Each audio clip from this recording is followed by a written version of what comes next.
Hey, this is Jared of Cynautical. My podcast is on alternative health and wellness. I also touch on biohacking and a few other topics as well. My podcast is available on Spotify, iTunes, also on my YouTube as well too. Check it out, and I'll see you there. Today I'm speaking with Kellianne Vandermoor, a former track and field athlete who is now a rowing trainee and Olympic hopeful. After appearing on the Next Olympic Hopeful series, she was selected to train in preparation for qualification into the Olympics. So watch out for Kellianne in the near future. In addition to her intense training, she is also a personal trainer. In this episode, you will get Kellianne's thoughts on the athlete mindset, athletic ability, public perceptions about how people think athletes should look, and how she defines fitness. Her favorite phrase to stay motivated is, if not now, when? Follow Kellianne on Instagram at kdogstackin, that is K like kite, DOG_STACKIN. Also read about Kellianne and her journey to Olympic training in the Sacramento Bee, and see her on the Next Olympic Hopeful series. Links to both are in the podcast description. Now to the conversation. Kellianne, thank you for joining me today. Yes, it's always good to talk to you. So just so audience members know, we have talked before about the topics we're going to talk about today, which is misconceptions around fitness from a personal trainer's perspective. So Kellianne, right now you're a personal trainer. What facility do you work out of, or do you do like freelance personal training? Yeah, so I would say, so I work at a gym, but that is not where I train. I train out of it's like a house, more of like a house gym kind of thing, like a personal gym. Okay, so I have seen videos of you training with Lynn Hepner. I interviewed him a couple of times. So is that one of the places where you're a trainer, or is that just where you work out? That is, well, I do work there, but that is just where I work out. So the way their training schedule goes, it doesn't fit in with my personal training schedule. And so I had to just work at the front desk of this gym for right now and train on the side. Okay. And how long have you been a trainer? Let's see. I started personal training in, 20, oh man, where's the time gone? End of 2017. Oh, okay. What set you on that path to become a trainer? Yeah, so in college and then even out of college, working at a gym was something that I did on the side because it always fit with my busy schedule with practice, with school. And when I had moved after finishing school and stuff, there was a 24-hour fitness down the street from my mom's house. And when I moved there, I was riding my bike around because before I moved, I was in a bad car accident that my car was impacted in. So I didn't have a car at the time. And starting to work at 24-hour fitness, I had started working in just a random position that I never worked, and then worked my way around, and starting at one of the gyms that I had started at, one of the personal trainers there actually went up to me and told me, have you ever thought about personal training? I feel like you have a personality for it. And I was like, no, not really, because, I was still in the training mindset for myself, even though I didn't have the specific goal I have right now that was, painted clear for me back then. I knew that I was still chasing sports. And for some reason in my mind, I had this idea that while I was chasing a specific, fitness goal or something crazy fitness wise, that I wouldn't be able to help other people obtain their goals because I would have to, pull away from my focus. But something had happened with work and I needed to make a change. And one of my best friends was the fitness managers at one of the 24s. And he actually talked me into getting certified and trying it out. and I ended up falling in love with it because, I love people and I love seeing people happy, and to know, you make an impact, and it's not like that instant gratification. You have to work with it because, not everybody understands the quality of, what it's like to have a trainer, and why it's helpful, why it's not just about, us wanting money and stuff, why it really is, and not everyone knows that. So to be a part of that bigger picture, to start showing how, to keep injury down, to just for overall well-being, that we actually do care for people. I fell in love with it so fast. And so the last couple of years, that's what I was doing until I found, the TV show that I went on and moved to Oklahoma. So it was something that I was starting to find a huge passion for, and starting to actually see a career in the future for myself. But not specifically, it's going to be on the side, probably more than me ever joining like a corporate gym right now, with the way our schedule is, because it's really hard between our, 2 to 3 times a day training to go back and forth between a gym. So I did miss it a lot though, which is why a couple people have asked me to do it, and I've started back up with it on the side.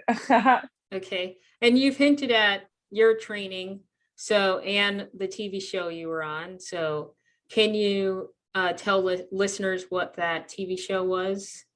Yeah. Back in 2019, I was on a show called The Next Olympic Hopeful, a show that was put on by the Olympic Committee. 25 guys and girls got invited over to the Colorado Olympic Training Center and competed over a couple days in the course of like 6 sports. And for a majority of the people there, they were 6 sports that no one has ever done. So all of the tests and all the stuff that we were doing was all things that was not familiar with for most of us, to show our actual athletic ability. So I was chosen in the rowing area, and crazy enough, within like a couple months, got up, moved to OKC, and now I'm pursuing hopefully a dream in rowing in the Olympics one day soon here. What was the specific process to get there?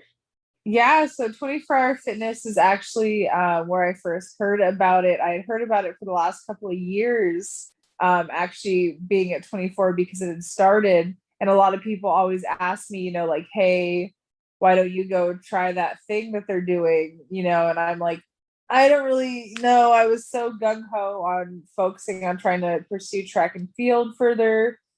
And one year I was running, and I saw the commercial on the TV, and I was like, you know what, why not? Why not try this? And that's when I found out about the whole, what is that saying? Oh my goodness. You never know unless you try. So this is a sport that was introduced to me actually in college, and they tried to take me out for the team, but it didn't fit with my other training schedule. So it's just funny, to see it be brought back up into my life. Mm-hmm. But like you and I talked about, on my goal board, ever since I've been in high school, it always just had the word Olympics. It never was associated with like a sport or anything. So it's just funny to see what path I have gone down to get where I am and where I'm going. So crazy experience. Yeah. So you envisioned it and kind of attracted it into your life, but at the same time, your work and your athleticism also had to come into play. Oh, 1000%. And your mental ability had to shine bright. Yeah. And we're going to talk about the mental aspect as well. So putting it all together, before we get into the misconceptions, did you play sports growing up, and what sports were they? Yeah, so at a young age, I competitively danced for about 18 years. I did that into college, but then while in high school, I started to dabble all over the place, starting even with gymnastics, which I found out real fast was not meant for my lengthiness or for my specific talents that I have. Mm-hmm. And then my mom actually had convinced me to try cross country, which is what got me connected to track because our cross country coach was the head coach for track and field. And he asked me to come out for high jump, and then the rest was history. So I continued to dance throughout everything. But after senior year, I went into college and focused on track and field. And then after life happened, my track and field path wasn't going in the same direction that I'd envisioned for so long anymore. So I was just holding on hope, finding connections, figuring out my plan to keep chasing it, and just trying not to give up. And then this is where I ended up. So just holding on hope to knowing that there was something bigger in my future is what has gotten me here, to be honest, through all the ups and downs that I've gone through in the last few years. But yeah, sports have played a big part of my life ever since I was very young. Yeah, and you're consistent and you never give up. And that's why you were able to discover what you were best at or what's best suited for your That's natural half of it gifts. for sure. Yes. Yeah, that's half of it. Not giving up for sure. Yeah, and what's the other half? I think I'm still figuring that out because every day it's something new, you still want the same thing, but you question, Yeah, the biggest thing that you see also in social media is, remember it takes patience, trust the process. You see that yeah, everywhere. But you know what? Like everyone may read trust the process, but everyone also takes that differently because not one person is going through the same thing every day. And you're going to run into your own things and trusting the process. And sometimes that doesn't even make sense. You got to look yourself in the mirror and just tell yourself that, you're not going to give up until you reach that end goal. And, it's all from there. It's how you take it. It's what you take as part of the process. It's how you take that and go with it. And yeah, there are going to be those days that just really suck because one thing after another. And you're gonna, some days feel repetitive. Some days it's gonna feel like those days, like, okay, cool. Oh, good. It's time to go to sleep. But wait a minute, got to wake up the next day. How are you going to change that mindset to remind yourself, yeah, it is the same tomorrow, but it's because you need consistency to be better and to be the best. And I've yeah, actually read recently in a book and it brought it to my attention because it kind of called me out. I'm someone who I love to do a lot of things, not because I feel like I want to be good at a lot of things. I just like to do a lot of things. And because I'm of that competitive nature, naturally you just try to get good at it, right? yeah, And it brought to your attention, like, well, if you want to be the best at something, you need to give it your focus. And it really just brought my attention to there are those days where you feel like you need to distract yourself. But you know what? yeah, No, like I watch these people on, America's Got Talent. I watch these people in the Olympics, like they night and day, what they breathe in and out, their sport, their, what it takes to be the healthiest to achieve their best at their sport. yeah. And so I really think that is a big part of it. Yeah. So what is fitness to you as a athlete and as a trainer? How would you define fitness? you know, I wouldn't even just say fitness. I would just consider it all about like health and well-being. And for me, yes, having good fitness is what is going to be a key to success like in my future. But I feel like when people think fitness, it sounds tiring. It's already degrading itself. And when you think health and wellness, like it's okay, it sounds happy. It sounds like I want to feel good. I want to be better. And to me, whether it's fitness or health and wellness, it's just about being able to obtain the most you can out of life and live your best life and live your best, healthiest life. Fitness, like in a lot of people's mind, when people who, especially someone who may not, maybe fitness isn't a top priority for them, or it's not something they enjoy, or they haven't found their happiness in fitness yet. Maybe they've had a bad past, maybe things have happened, maybe they, go through things like my friends with like fibromyalgia, where it really hurts them when they try and do what they consider fitness, right? And it's hard because everyone narrows it down to just, one word, but it's different for everyone else. And that's why I think health and Mhm. wellness is a good idea, because to, chase after life and to be the best at anything you want to be the best at, you want to feel the best.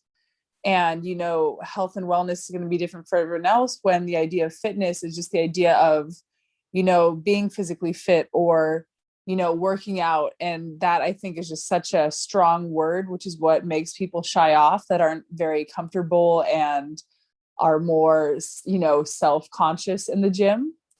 But when you think health and wellness, then you take that mindset, that idea of it away, and you remember that you're doing it to be the best you're doing it for your goals, you're doing it to be a better you and live longer and be healthier. It's going to help with that idea of, okay, for this person, they are starting differently than someone who can wake up at 3 a.m. and hit 5 workouts a day, that, insanely can do that. That scares somebody, but that doesn't mean this person should be scared of fitness. They should see it from that perspective of that health and wellness, wanting to be the best they could be, because it's going to help them with their life and help them with everything they do. And that's what they should be motivated for, not just the idea of, okay, cool, fitness is this thing. If you're not physically fit, like you're not, on top like the rest of these fitness people, which is something that I still hear from people getting started in the gym in the state that I work out in, so I don't ever really just consider, anything health-wise fitness, just because I just look at it as, I want people to see it for the perspective of what it does for them, not what it is, if that makes sense. Yeah. So when I asked you that question, the answer you gave me was unexpected, and it's actually a good perspective from the way you see it. And it is the way it should be seen, as overall health and wellness. What I was thinking we'd talk about is ability, but what you said actually is what I was ultimately trying to get to. Which is overall wellness, because part of the misconceptions that many people have, and it might take them years of actual dedication to exercise to realize that fitness and health, because they forget the health element. Some people do things to look fit that are actually unhealthy for them. So what some people don't realize is, you come to a point when you've been training for a while where you realize that ability can become more important. It depends on the person, but for most people, ability becomes more important than aesthetics, especially as we get older. So basically what you went into about overall wellness is exactly what I'm hoping the audience will get out of this, at least part of what we're discussing today.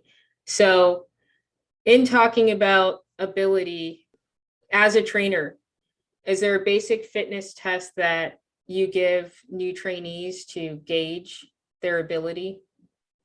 Yeah, always. And that's the other thing too that I've had to learn is, like, in a normal gym, they give rules and antics, and there's like 3 basic tests that they have you do with your clients. But you have to, the biggest thing when building rapport with your clients is really listening. And, when you find out their goals, and when you find out, what they've done in the past to try to attain them, you have to hear about the pains of things that they know they have. Not everything is going to work for certain people. So for me, it's all about that first initial meeting and talking and really listening is where you're going to first really find what's going to really work for those people. And you really have to bond and get them to open up, because otherwise, they're not going to be comfortable sharing all these details about their life. Yes, this is someone you've known their whole life. So, depending on whether the client's young, old, has something specific they know about, I always start off with finding where our cardio level is, right? Because, that's when you see on TV when trainers push people, that stuff, when you see people getting sick and, pushing too hard. So finding out their cardio level, pushing just a little bit, and then finding out the body. So there's all those different tests, like doing the different types of squats, seeing how the body opens up so you can see how the body's functioning, so you don't hurt somebody when starting, even if okay, cool, I'm doing basics, this shouldn't hurt somebody. Well, cool, you didn't realize they were tight somewhere. So just making sure you notice different things in the body. And then, like I said, and then really making sure you build that rapport enough to find out everything about someone. So about their health initially, about things they're going through, things they might not be, super open about right in the beginning with someone new. A lot of times people, you either get to pick that you want to talk to a trainer. Sometimes it's offered from a gym and you're very kind of touchy-feely because it wasn't something you were planning for in the beginning, you wanted to go into this and get comfortable on your own. Now you're talking to someone. So it's honestly just finding out all those different things, if that makes sense. And so when you get these new clients, what is the percentage, or do you see a large percentage or a small percentage of people able to kind of tick off those basic fitness abilities? So it's so hard because there's people that, that I have that are the same, that could be both the same older age, and one person can move for some reason like it's no one's business. And I have other people that if they have to get on the ground, it takes 5 minutes, right? They have to hold something, they have to get down because their body isn't used to working like that yet. Yeah. Even if they don't have some type of specific injury in their knees or in their joints, they're not used to working. So moving quickly and sharply like that is more dangerous. Then I had clients, that come into me where they can move, but they have things like neuropathy. So their feet are numb. So we have to figure out things to help try and get rid of that.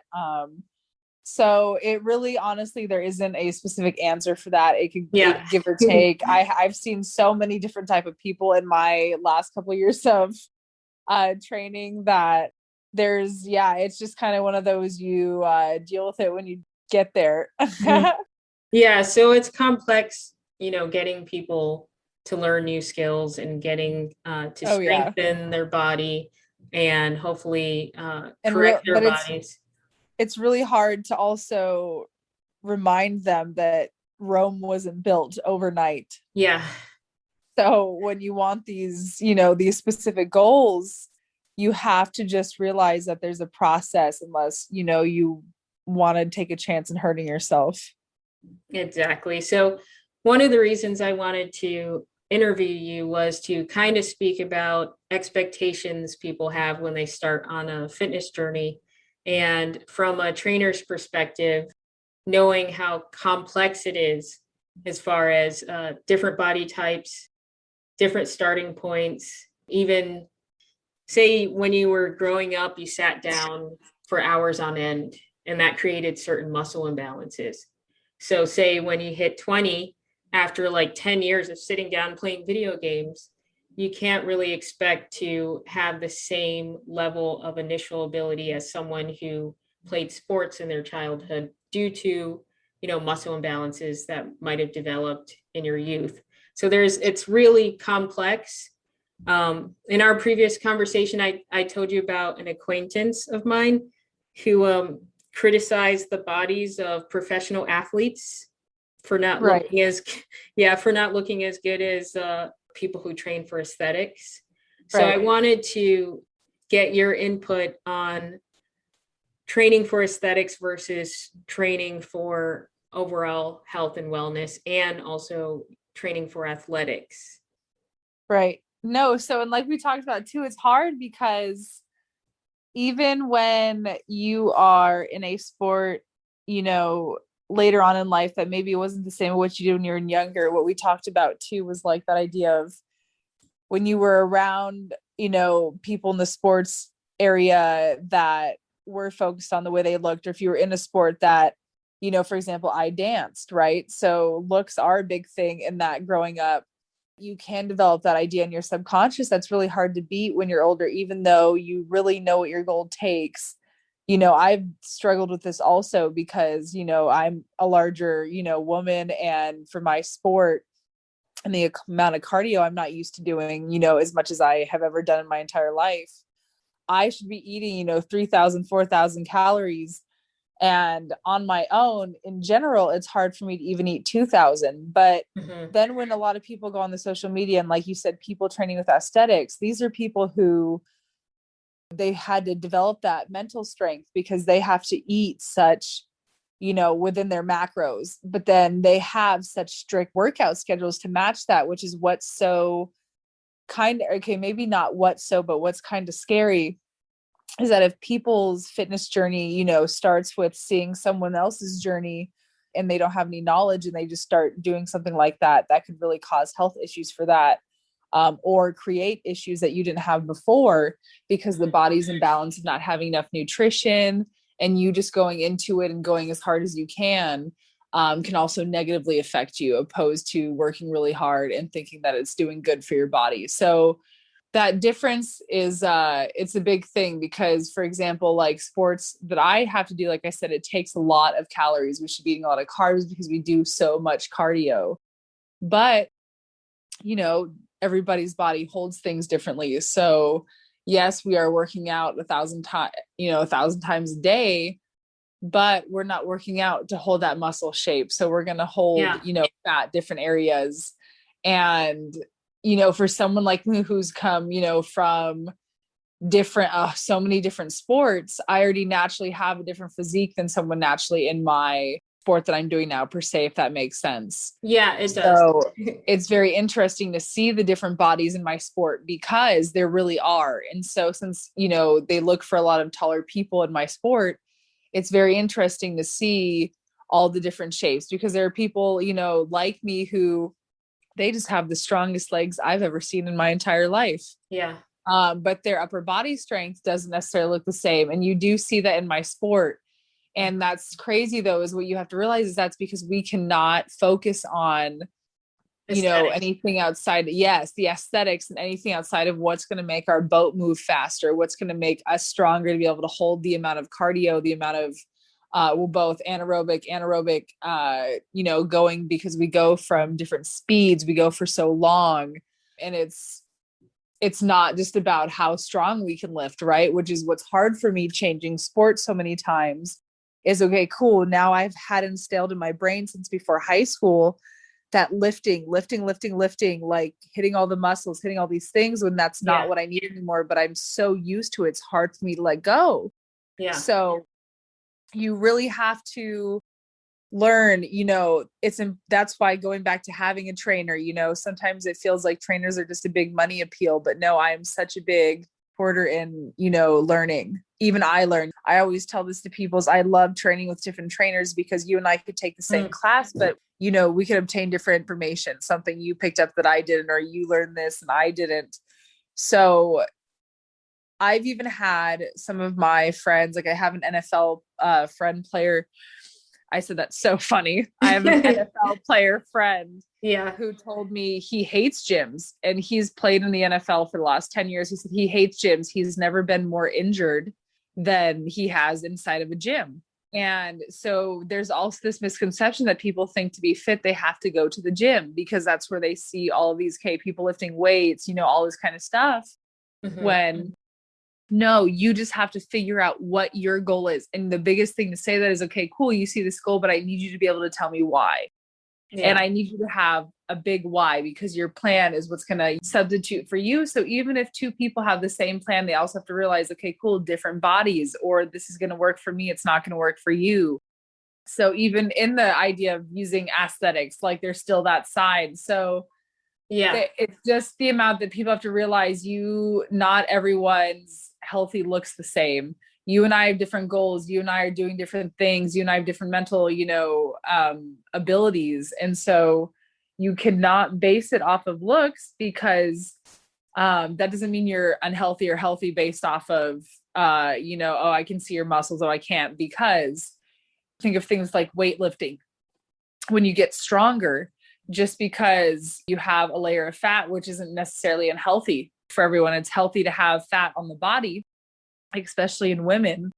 What you have to remember is, as you get stronger, it's your muscle that's pushing out. So you don't realize that. So you feel bigger, but it's not that. It's just you're getting stronger, and your muscle is pushing the fat on your body. So it's not that you can't judge healthy and unhealthy based off the way you look or not.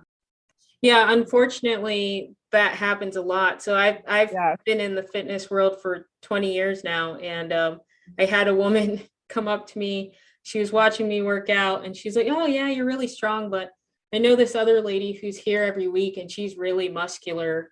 So basically, she was stronger because she was more muscular, and in her mind, anyway. And what's so crazy is believe it or not, there is an opposite, because I have people come up to me, and there's just times where our training is so, hard, and it's hard to keep up with food, that I'm actually getting down on myself because I know I'm not eating enough. So I feel small, and I'll have people come up to me and tell me like, oh, Kelly, you look really toned, or oh, and I'm like, okay, cool. I'm not working out to look really toned right now. And it actually gets me down because then I feel like my nutrition is like not up to par. So it's funny to know that there's two sides to that also, Yeah. because people will come and say things and I'm like, well, no, that's not good, because that means I'm not eating enough for what I'm doing, and that negatively affects my training also, Yeah. and And just my overall well-being with like focus and sleep and yeah. everything else it takes to be fully functional. Yeah, actually, that's a really important part of it. So in your sport, you need to carry a little bit more fat.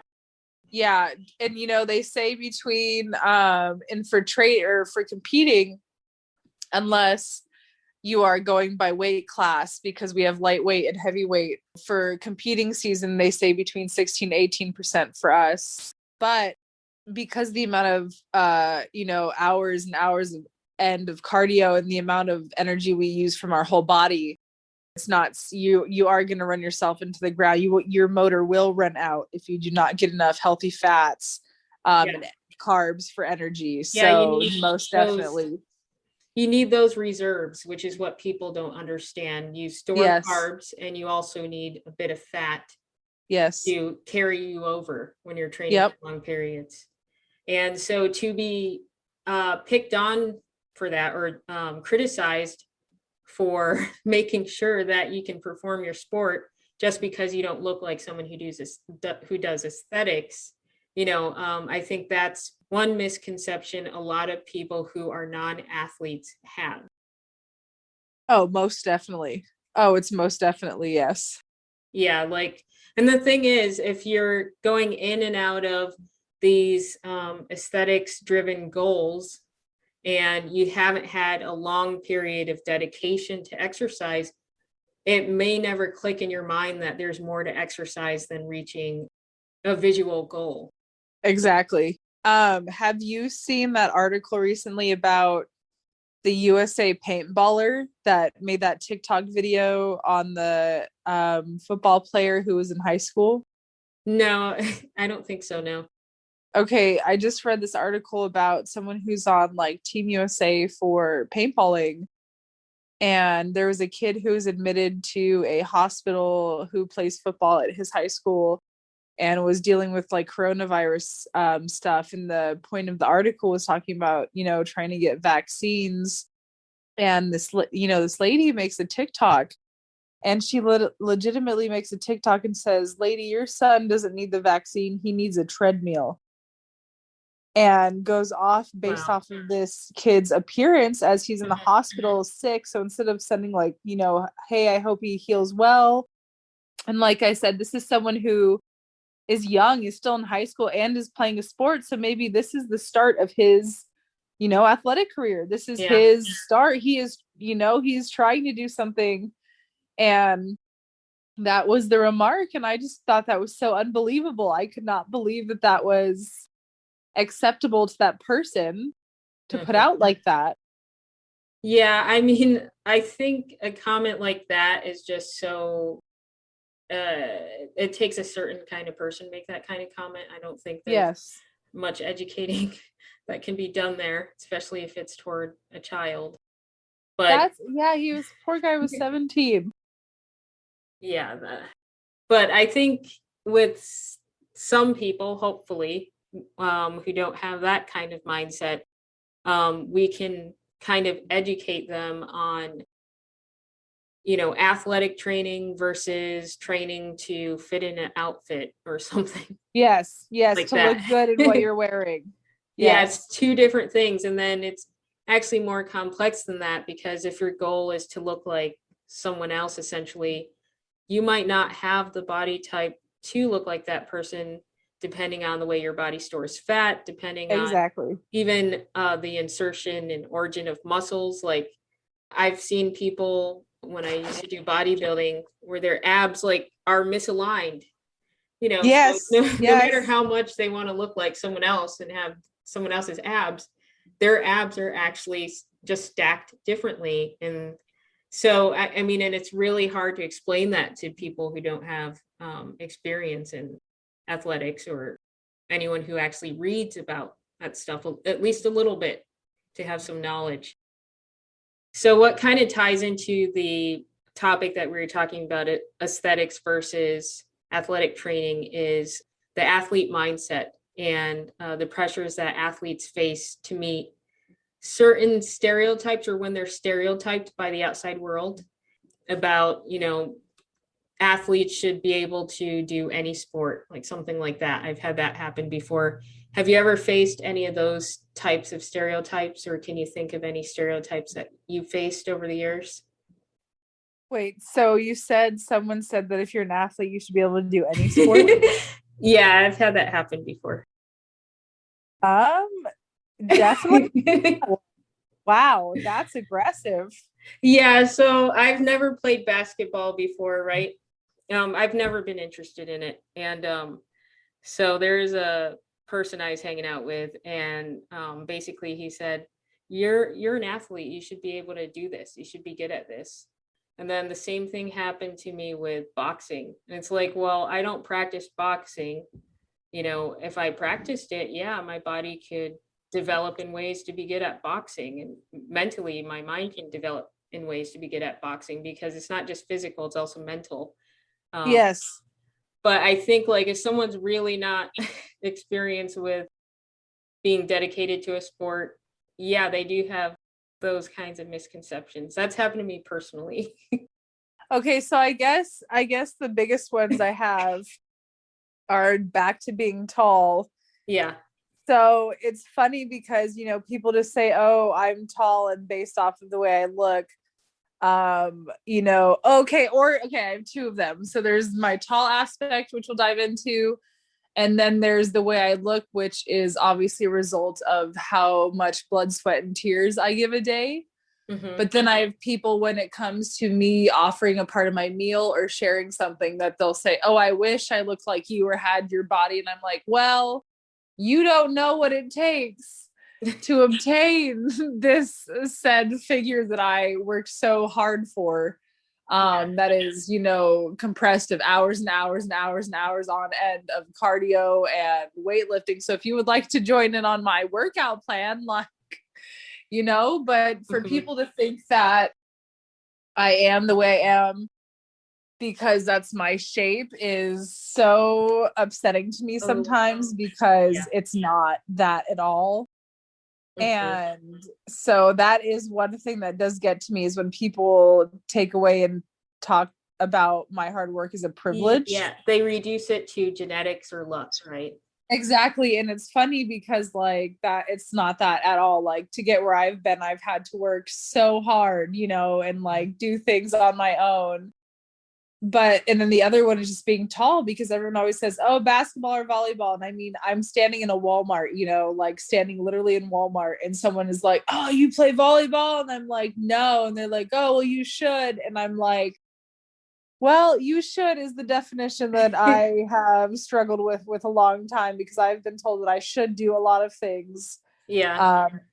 Growing up my entire life. And that was a struggle, to pick what I want to do over what the pressure around me. And that's, not just my peers. Like, I had, teachers who were coaches who were like, oh, you really should, come out. You really should come out, to people being like, oh, of course you're a high jumper. When I finally tell, like, my event in track, of course you're a high jumper. You're so tall. And it's like, well, it's funny, because that doesn't mean I all of a sudden have like crazy jumping skills, because there was someone who was like 6'2" or 6'4" that couldn't even get over like 5 foot at a meet, and like, so it's not about that. It's about you having the capabilities and the, the strength and all the stuff it takes.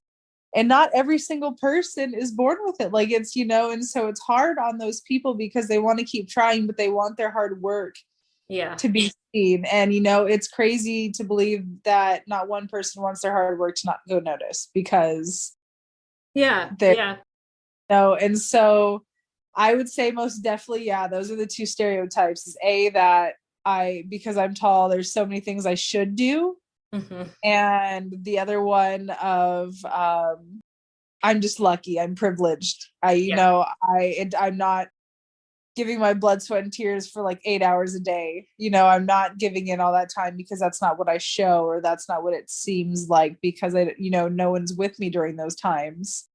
Yeah. So yeah, you see me work out, maybe once, or at some point, but you don't see the other 25 hours it takes to put together the masterpiece, I guess is how I'll say it. Yeah. So along that, have you ever experienced where you do an exercise and someone believes if they just do that exercise, they'll look like you too? Oh, definitely. I've had so many people tell me they get their workouts off of, just seeing someone either, well, even doing it in the gym, or I'm honestly going to say that I've had somebody tell me that they watched someone's routine in the gym and copied it.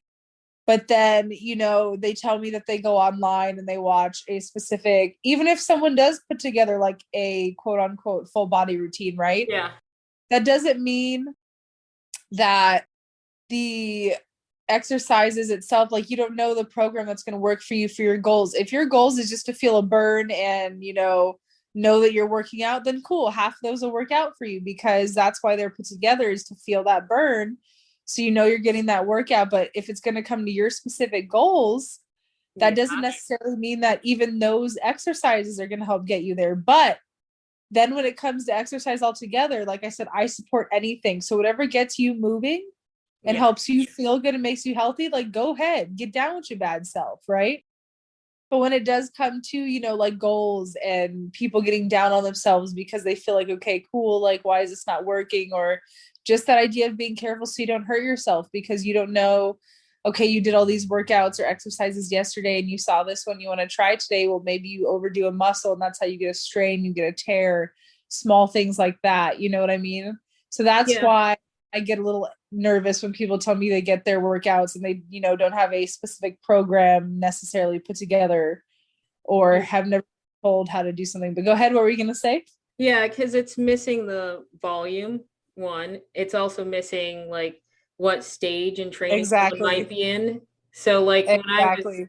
when I was a newbie, I would go on bodybuilding.com and you would Which see is these. great. Gives great information, right? Like, I love them Well, because they now it know does. everything.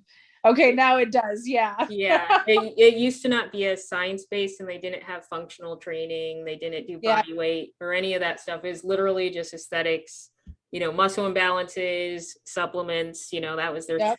thing. But I'd be like, okay, is this for gaining muscle or losing fat? And a lot of times I noticed that they would put pre-contest workouts and not state it explicitly. It wasn't until I Yes. competed that I'm like, wow, this is like a lot faster pace than you would do if you're working on growth. There's a lot more reps, it's just a completely different routine than what you would want for, if you're working on muscle growth. And they would show someone's day of eating. They also wouldn't say if that was for cutting or for bulking or for Yeah. maintaining. So like if you just copy someone's workout and they haven't specified what it's for, that's another aspect on top of the fact that you might not have built a foundation to even start that workout routine. So there's a lot that goes into it that a lot of people overlook, unfortunately. Oh, there's so much, so much Yep. with all of that. And that's why, even going into like, you know, like the supplement side and all that, it's just so important to understand what you're buying. Like, it's just so crazy important. Yeah. So what are your current goals? What are you currently working on? Well, currently, say my cool statement is I'm just working on being better than I was yesterday. But no, ultimately my goal is to go and win a medal in the Olympics in the next couple of years here. So like, like we were talking about, the sport that I am hopefully chasing is new to me. So, it's such an unknown, but it's a fun unknown. It's one of the hardest Yeah. unknowns I've ever done in my entire life. But that is the goal, that at least on my sports side. So, Yeah. like I said, I've had it on my goal board, and I just would love to see, what, it would be amazing to come home with something around my neck, but even just being there is going to just be a crazy life achievement personally, because like I said, to have that written on my goal board since I was in like my freshman year of high school, and to actually be on the road to achieving it, and to be able to say that I competed in something that actually was on my like goal board for life, that's always been on the top, is just what's going to put a smile on my face. But baby steps. I know my health comes first with all of that. So yeah, and that must be really challenging. And I know a lot of people feel very stressed with the weight of the Olympics on them. Oh, girl. Especially with the way the last couple of years have went, it's been hard because we all of us individually hold ourselves at a different standard. And it's hard because we're all still going through the same thing. So it's had its ups and downs for sure. Yeah, I would love to in the future get more details on your training if we can. Yeah. Let's find another time to talk. Yeah. And so with you training for the Olympics, that makes you an elite trainer, which makes you the best person to talk about these topics today, in my opinion. Well, I appreciate that. I like your I mean, it doesn't get any higher than that. So if anyone still wants to carry on with their stereotypes, well, they need to listen to this again and also follow you on Instagram. Can you do that? Can you provide listeners with your Instagram handle? Yeah, at KDOG _ Stackin, STACKIN. All right. And what would be your finishing final words for listeners to stay motivated to train, or just to make sure they get on the path to wellness or stay on the path to wellness? Yeah, well, okay. So like we talked about last time, my favorite saying that I just always say to myself when I'm having, moment, whether it's at work or if I'm discouraged and not motivated to go get on my health and fitness side, or, if it's just a hard day or I'm just not feeling it, if I'm feeling lazy, I look at myself and I say, if not now, when? What do we have in this world is time, right? Yep. And if we don't get on it right now, we're not impacting the next minute and the next minute to tomorrow, to the next day. And all we have is, all we can promise is yesterday.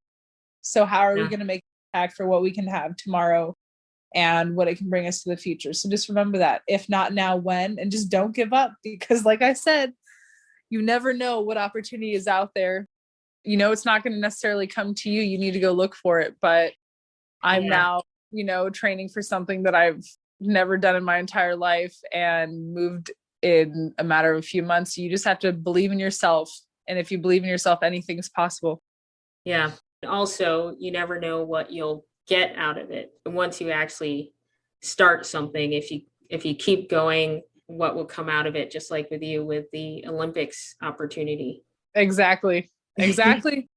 The world is crazy, and it's not something that you're going to read just like a page to page in a book. It's going to throw some obstacles at you, and it's going to throw some you just got to be ready, and you got to take it with open arms, and you just got to find what every opportunity means to you, because I am firmly believing that I'm starting to believe the last few years of my life that literally everything and everyone comes into your life for a reason.